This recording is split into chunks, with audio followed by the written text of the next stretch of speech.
Tucker. Take another look. If Juju catches this, the Steelers are going to win. Instead, the Titans are going to have a chance to drive down the field and make a comeback. And we'll show you what happened. But first, we have to show you this, because it happened 1 minute later. Falcons down 2. Todd Gurley, don't score. Whatever you do, don't score. They had a chip shot field goal to win it. Instead, he can't keep himself and his momentum from taking him into the end zone. That will give the Lions another chance. We'll show you what happens there, because we flip to the Browns and the Bengals at 4 o'clock Eastern time. So we're 3 minutes later, 4th and inches. Bengals at the 4. Joe Burrow, Giovanni Bernard. That's a touchdown. Bengals up 3 points over their in-state rival Browns. Would they hold on to win? Well, we'll tell you after we come back here, because 3 minutes later, 4:03 Eastern. Lions down 6. Matt Stafford looking for Kenny Golladay. He's inside the 10, but they have no timeouts. 12 seconds, 9 seconds. They got to get there and spike it. They would. We'll show you what happens after this. Steelers-Titans, 4:07 Eastern time. Steven Gostkowski. That's for the tie. Oh, but it fades right. He can't believe it, and neither can Big Ben, and the Steelers survive and advance, and they're the only unbeaten team in the NFL. And then 1 minute later at 4:08, Lions, Falcons. No time left on the clock. Here's your ball game, folks. Stafford, Hawkinson, touchdown. But wait, an unsportsmanlike conduct would push the extra point back. It's practically a 50-yard kick. It's no lock. We'll show you what happened after this, because 1 minute later, it's Baker Mayfield. Oh, Donovan Peoples-Jones makes the catch. Mayfield brings his team down and wins it with 11 seconds remaining. And then at 4:10 Eastern time, so 1 minute later, Lions, Falcons. Matt Prater needs to kick this extra point from 48 yards away, and it's good. In those 14 minutes, those 3 thrilling NFL games all decided. And Rex, let me start with you.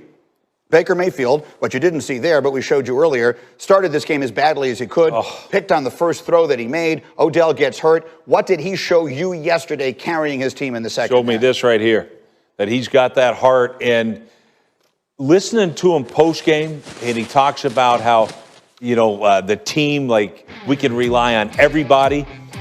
It's weird, but he played better without Odell Beckham. It makes no sense, absolutely no sense. But what does make sense to me is he needs to be the guy that's the alpha dog. The team has to run through him, and he's way more comfortable that way. The throw he makes at the end, 11 seconds left in the game, and he throws a touchdown pass instead of settling for the field goal. And is going to diagram that play for us in just a second. But RC, every week it feels like is a referendum on Baker Mayfield's entire career. So what do we say of him this morning and that performance yesterday?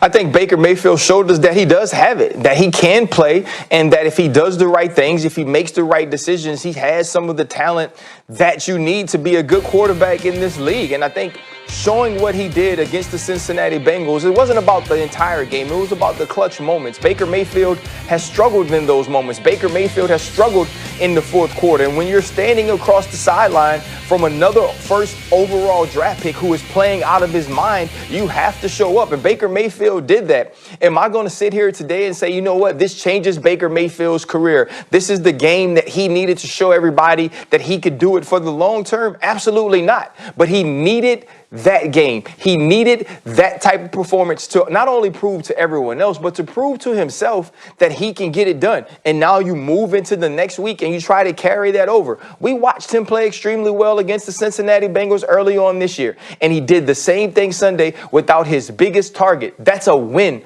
for Baker Mayfield. Now it's time to become consistent. And let's remind you again, in case it wasn't clear in that a field goal would have tied the game in that situation. So for him to throw the touchdown with 11 seconds left takes a lot of guts, and it takes a perfect throw. And Dan is ready to show you exactly how good that throw was. Yeah, Greeny, so last week I broke down a Baker Mayfield play when it's poor vision with his eyes and his inability to kind of see the picture change from pre-snap to post-snap. But I want to go to his eyes because they tell the whole story on the game winner. Baker Mayfield's going to break the huddle and he gets to the line of scrimmage. I want everyone to see that at first he stares to his right. Okay, then he comes back and he's going to stare to his left. Now he wants to see what's going on the left side of the field. And at last, he's going to come stare to the middle of the field. Baker Mayfield has now scanned right, left, middle field, trying to see what the picture is pre-snap. But let's go to the aerial view, because what he's going to get is man coverage across the board. Right there, it tells me as a quarterback, press man, I got man coverage. Now I've got two safeties. Right now it looks like I'm going to get a two-high man underneath defense. Those safeties playing half-field zone defenders. Now my play concept for the Browns is called 4 verticals, where everyone's going to be running a vertical downfield. Now, if those safeties actually do play in a 2-high defense, the read for the quarterback is one of these inside seams. You are going to pick an inside seam and rip it as it bends in front of one of those 2 zone safeties. Now, the thing you got to be careful of, and this is what Baker struggled with last week, is if those safeties spin at the snap and go to a 1-high defense. Remember, our play is 4 verticals where everyone's going a vertical downfield. Now, if those safeties do that, go from 2-high to 1-high, the read changes. Your read is going to go to one of those outside receivers. You got to pick a matchup that you scanned before the snap that you loved and take that throw. What happens? Ball gets snapped. Don't pay attention to that yellow circle. That's from the broadcast. But they did spin to a single high safety. That safety goes back. That safety comes down to the middle field. You better see that coverage change. Does Baker Mayfield do it? Absolutely. Drops back and throws an absolute perfect throw to Peoples-Jones for the touchdown for the Browns. Listen, sometimes as a quarterback, you can become fixated on a certain thing or a certain person, and it clouds your vision. That's what we saw Baker Mayfield do last week. This week, with the proper eye discipline and seeing the picture change, it wins the game for the Browns. That's extraordinarily well done, and it does feel like a difference-making day. Of getting his feet in bounds and a huge drive, the most important drive in Baker Mayfield's NFL career. What a win. The Browns come away with a 3-point win in a thriller. This game's going to give this offense confidence to realize that we can believe and trust in everybody, and we always have a chance if we believe in that. I think, it was the most important game to date because it was the next one. And so right now we're going to enjoy it. We're 5-2, and we have a great opponent coming into our house for the bye week next week. We talked a lot about that guy all week last week. What did this game yesterday mean, in your opinion? That's the biggest day in Baker Mayfield's career. It's the best game he's ever had. It was the biggest moment, and no one needed that day yesterday like Baker Mayfield. Everything was stacked against him. Terrible start, just like last week. You're playing without your star receiver. Your center gets hurt. Your starting tight end is out. You needed to be the reason that the football team won the game. And all of a sudden, after that terrible start, you get hot. You go 22 of 23. The only incompletion is the spiked ball. The biggest thing is you proved it to yourself. You proved it to your teammates that when you needed to be at your absolute best, you could be. I think this is going to be a huge moment for Baker Mayfield, not only this season and the career. And this is the interesting thing. It is worthy question now. It is a worthy conversation. Does he perform better without Odell Beckham and with Higgins in the lineup? It's indisputable. The numbers are what they are. Higgins is not a better player than Odell, but Baker surely throws to him like he is. Ryan Clark, your thoughts? Oh, I think that's a weird thing to say after 1 week or one game of it. But if you listen to Baker Mayfield, it made me think about something. Baker Mayfield said, this game showed me that we could believe in everybody. I don't necessarily think that was just about Baker Mayfield. I don't think that was just about Rashard Higgins or Jarvis Landry. I think that was a message to himself. That was a message to the team. That was a message to the coaches that I know we have this ultra talent in number 13, but maybe we should spread the ball around. Maybe we shouldn't make him the alpha. Maybe we shouldn't talk about him, Kevin Stefanski, the way that we do. I'm the guy. I'm the first round pick. I can spread it around. I can get it done. And I think Baker Mayfield wanted to prove that. I believe a lot of things went into his effort after Odell Beckham Jr. was out. I think one thing that went into his effort is that he's used to being the underdog. He's tried to make himself the underdog after becoming the number 1 pick, whether it's going at Rex or having these different arguments or making himself be against Hugh Jackson when he went to Cincinnati. He's always tried to find a way to be pissed off or be upset. Now he is. And now you don't have Odell Beckham Jr., so you want to go out and show that you can do it yourself, and he does that. This was a huge week and a huge game for Baker Mayfield. This is the best we had ever seen him. Do I think it's simply because it's without Odell? I do not. But going forward, it seems that with this injury, we will get to watch it. We will get to see Baker Mayfield perform without Odell Beckham Jr. And if he performs better, I believe Odell has to be moved because Baker Mayfield is the number 1 pick. Baker Mayfield is your franchise. Baker Mayfield is your future. And he wants you to believe in him, Cleveland, not Odell Beckham Jr. Again, Shefty says there'll be an MRI on Odell today, so we should have some more information on that. Meanwhile, you used the same phrase in our meeting this morning, the alpha male, and maybe it sounds crazy to me, but maybe there is something to that. No, and that's right, because it's crazy to me. I mean, because Higgins can't hold Odell Beckham's jockstrap. He can't. I'm sorry, as a football player. He can't. But is Baker better without him? It makes no sense. But when Baker thinks he's the man, the alpha male, for whatever reason, he plays a hell of a lot better. He's feeling dangerous. But when Odell's out there, he's not feeling real dangerous. But to me, it makes no sense. And I will say this, too.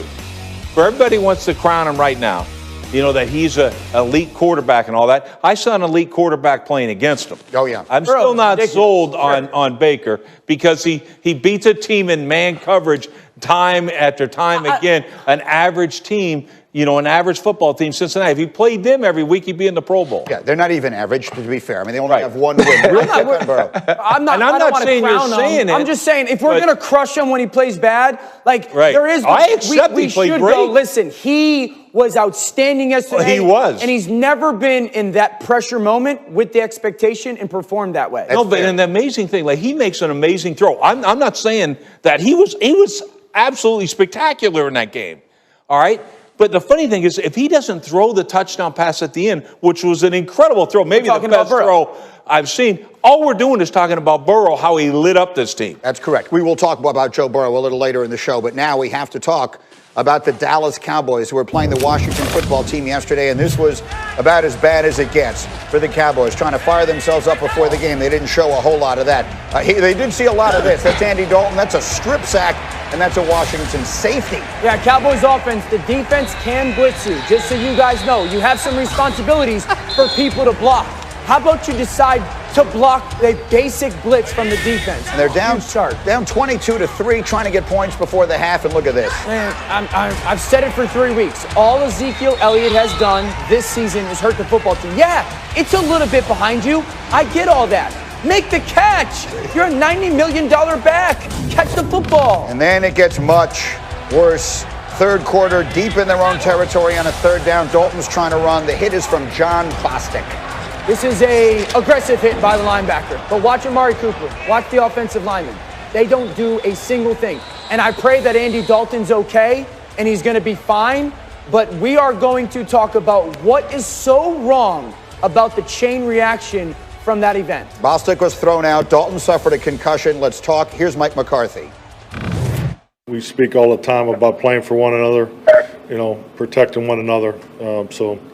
Yeah, definitely, it was probably not the response that you would expect. Dan, what was problem with the response you had with the Cowboys? It's the most embarrassing moment this season for the Cowboys. In a season full of embarrassing moments.